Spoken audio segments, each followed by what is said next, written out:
ঢাকার শহর এখন অত্যাধুনিক হয়ে গেছে। অন্য অন্য দেশের চেয়ে আমাদের দেশের বিল্ডিংগুলো কম যায় না।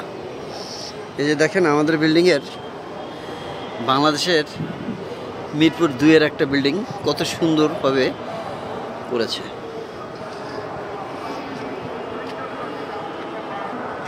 যে আর একটা বিল্ডিং দেখাচ্ছি আপনাদের, এটা হচ্ছে মিরপুর শপিং টাওয়ার। মিরপুর 2 নম্বর স্টেডিয়ামের ঠিক অপোজিটে মিরপুর শপিং টাওয়ার। অন্য অন্য রাষ্ট্রের মতো কিন্তু আমাদের বাংলাদেশের বিল্ডিংগুলোও অত্যাধুনিক করে ফেলেছে।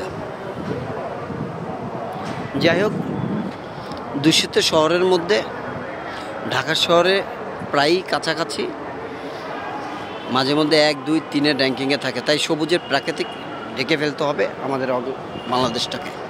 সবাই বেশি করে গাছ লাগাবেন। দোয়া করি সবাই ভালো থাকেন এবং সুস্থ থাকেন, সবাই সবার পরিবার পরিজন নিয়ে।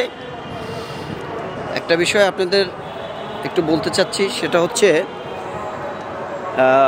প্রত্যেকটা পাতার উপরে একটু তাকিয়ে দেখেন। ওই যে লম্বা গাছটা, ওইটা হচ্ছে পাতা সবুজ, আর এই যে অন্য অন্য গাছের পাতা হলো ঘোলা। অন্য অন্য গাছের পাতা ঘোলা, কিন্তু যেটা একটু উপরে ওইটা কিন্তু সবুজ। কেন বলেন তো? ধুলাটা অত উপরে যেতে পারে না বিধায় আপনার ওই গাছটা পাতা সবুজ, আর যেগুলো ধুলা পড়ে যায় সেই গাছের পাতাগুলো এরকমের। তো এই জন্য বোঝা যাচ্ছে কি যে বাতাসে প্রচণ্ড ধুলাকণা এবং ধুলাবালু।